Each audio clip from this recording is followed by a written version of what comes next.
ገንዘብ በማጣት ከመቆጠብ የተነሳ ምግብ መተው፣ ትናንሽ ደስታዎችን ማጣት፣ አልፎ ተርፎ ሕይወትን መርሳት ጀምረው ያውቃሉ? እናም አሁን ቢሆን አንድ መጥፎ ቀን ሁሉን ነገር ሊወስድብኝ ይችላል የሚል ስጋት ይሰማውታል? ገንዘብ በፍጹም አትቆጥብ የሚል አባባል አለ። ይሄ ማለት ግን ገንዘብን አባክን ወይም ያለ ጥንቃቄ ኖር ማለት አይደለም። ይልቁንም ገንዘብ ሊረዳህ እንጂ እንድትፈራው ሊያደርግህ አይገባም። መቆጠብ አስፈላጊ ነው፣ ነገር ግን ገንዘብህ ዓላማ ሊኖረው ይገባል። ኤሌክትሪክ ደጋግሞ በሚጠፋበት አንዲት ትንሽ ከተማ ውስጥ ሄታን የሚባል ሰው ይኖር ነበር። ከሚባለው የከተማ መንገድ ራቅ ብሎ በሚገኝ አንድ መጋዘን ውስጥ በሌሊት የጥበቃ ሥራ ይሰራ ነበር። ሄታን ቀላልና ዝምተኛ ሰው ነበር። ስራው በታማኝነት ይሰራ ነበር። ማንም አይረብሸውም ነበር። ጠዋት ወደ ቤቱ ሲመለስ አካሉ ደክሞ አይኖቹ ዝለው ነበር። ማታ ላይ ከመተኛቱ ይልቅ ስለ ሂሳቦቹ፣ ስለ መብራት መቆራረጥና ስለ ወደፊት ጊዜው እያሰበ ሳይተኛ ያድር ነበር። በዛች ከተማ ኑሮ ቀላል አልነበረም። መብራት ሲጠፋ ምግብ በፍጥነት ይበላሻል፣ ስልኮች ይዘጋሉ፣ ሻሞች ገንዘብ ይጠይቃሉ፣ አልፎ ተርፎ ትናንሽ ነገሮች ሳይቀር ከባድ ይሆናሉ።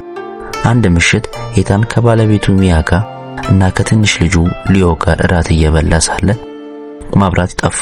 ሊዮ የትምህርት ቤቱ ስራ እያሳየው ነበር፣ ነገር ግን ክፍሉ በድንገት ጨለመ።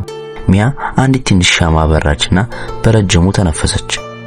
አልተቆጣችም ነበር፣ ዝም ብሎ ድካም ነበር። ሊዮ በዛች ደካማ ብርሃን እያየ እንዴት በዚህ ማጥናት እችላለሁ ሲል ጠየቀ። ያቺ ቅጽበት በሄታን ልብ ውስጥ ቀረች። በዛች ምሽት ጄኔሬተር ለመግዛት ገንዘብ ለመቆጠብ ወሰነ። የከተማው ሰዎች ጄኔሬተር ማለት ሰላም ነው፣ አንዴ ካገኘኸው ሕይወትን ቀላል ትሆናለች ይሉት ነበር። ሄታን ይሄንን በጽኑ አመነ። አንድ አሮጌ ኢንቨሎፕ ወሰደና ጄኔሬተር የሚል ቃል ጽፎበት በልብሶች ስር ባለው መሳቢያ ውስጥ ደበቀው። በየሳምንቱ በጥቃቅን ገንዘብ ይጨምርበት ነበር። የበለጠ ለመቆጠብ ደስታ የሚሰጡ ትናንሽ ነገሮችን መግዛት አቆመ። ትኩስ ሻይ መጠጣት አቆመ። ፍራፍሬ መግዛት አቆመ እና አሮጌ ጫማዎች ሲበላሹም አዲስ አልገዛም። ህመው በተሰማው ጊዜ ይሄ ለወደፊት ጊዜ ነው ብሎ ራሱን ያጽናና ነበር። መጀመሪያ ላይ ኢንቨሎፕ ደስ የሚል ስሜት ይሰጠው ነበር። እንደ ከበደና እንደሞላ ሲሰማው ደህንነት እየተሰማው መጣ። ነገር ግን ሕይወት አልቆመችም። አንድ ምሽት ሊዮ በከፍተኛ ትኩሳት ታመመ። ወደ ክሊኒክም ሮጡ። ነገር ግን ሐኪሙ መጀመሪያ ገንዘብ ጠየቀ። ሄታን በሚንቀጠቀጥ እጆቹ መሳቢያውን ከፍቶ ከኢንቨሎፕ ውስጥ ገንዘብ ወሰደ። በጥቂት ደቂቃዎች ውስጥ ቁጠባው እያነሰ መጣ።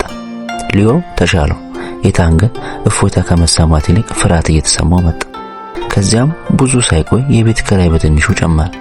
በኋላም በስራ ቦታው ላይ ጫማዎቹ አደገኛ ስለሆኑ አዲስ መግዛት እንዳለበት ተነገረ። ኢንቨሎፑ እንደገና ማዶ ሆነ። ሄታን ብዙ ሰዓት መስራት ጀመረ። እንቅልፍ አጣ። ዝምተኛው ይበልጥ ደካማ ሆነ። ነገሮችን መርሳት፣ በቤት ውስጥ ንግግር መቀነስና ለምን እንደሆነ ባላወቀ ሁኔታ በቤት ውስጥ ቁጣ መሰማት ጀመረ። ሰዎች ገንዘብ መቆጠብ ደህንነት ይሰጣል ሲሉ ይሰማ ነበር። ነገር ግን የሱ ሕይወት የሚያሳየው ሌላ ነገር ነበር። በቆጠበ ቁጥር ገንዘብ የማጣት ፍርሃቱ እየጨመረ መጣ። አንድ ጨለማ ምሽት በመላው የከተማ መብራት በጠፋበት ወቅት ሄታን ወደ ውጭ ወጥቶ ማዶ ካለ ጎረቤት ቤት ደማቅ ብርሃን አየ። በትምህርት ቤቱ አቅራቢያ መክሰስ የምትሸጥ ወይዘሮ ካርተር ነበሩ። መንገዱ በሙሉ ጨልሞ ሳለ የሷ ቤት ግን ሰላማዊ ብርሃን ነበር። ሄታን ወደ እሷ ሄዶ አሁን እንዴት ብርሃን ሊኖር እንደቻለ ጠየቃት። እሷም ፈገግ ብላ የሚሞላ ፋኖስ አሳየችው። መብራት ሲኖር ትሞላዋለች፣ ሲጠፋ ደግሞ ለሌሎች ታከራየዋለች። ይሄ ገንዘብ እንድታገኝ ደህንነት እንዲሰማ ተረድቷታል። ይሄንን ሲሰማ በሄታን ልብ ውስጥ አንድ ነገር ተለወጠ። ለመጀመሪያ ጊዜ መሳቢያ ውስጥ የተደበቀ ገንዘብ ዝም ብሎ እንደተቀመጠ ተረዳ። ነገር ግን በጥበብ ጥቅም ላይ የዋለ ገንዘብ ሊመለስ ይችላል። ባዶውን ኢንቨሎፕ በእጁ ይዞ በጥልቀት እያሰበ ወደ ቤቱ ተመለሰ። ምናልባት ችግሩ የሚያገኘው አነስተኛ ገንዘብ ሳይሆን ያለውን ነገር የሚጠቀምበት መንገድ እንደሆነ ተሰማ። በማግስቱ ጠዋት በሚንቀጠቀጡ እጆችና በፍጥነት በሚመቱ ልቡ ሄታን ከተደበቀው ገንዘብ የተወሰነውን ወስዶ 2 የሚሞሉ ፋኖሶችና ትንሽ የስልክ ቻርጀር ገዛ። በአቅራቢያውም ከሚገኝ የፀጉር አስተካካይ ጋር በቀን ውስጥ ፋኖሶቹን እንዲሞላለት በምላሹ ማታ ሱቁን እንዲዘጋለት ተስማሙ። በጨለማው መንገድ በዝቅተኛ ድምፅ ለሰዎች የፋኖስ ብርሃንና ስልክ የመሙላት አገልግሎት በጥቂት ክፍያ ማቅረብ ጀመረ። ሊዮም ስሞችና ሰዓቶችን በጥንቃቄ በመጻፍ መርዳት ጀመረ። ቤተሰቡም በሥራው በመካተቱ ኩራት ተሰማ። ሳምንት ሌላ ፋኖስ፣ ከዛ የፓወር ባንክ ጨመረ። አንድ ምሽት ማዕበል ፋኖሶቹን ሰበሩ። ያ የድሮ ፍርሃት እንደ ጥላ ተመለሰ። ነገር ግን በዚያን ጊዜ ሄታን አልደነገጠም ወይም አልተደበቀም።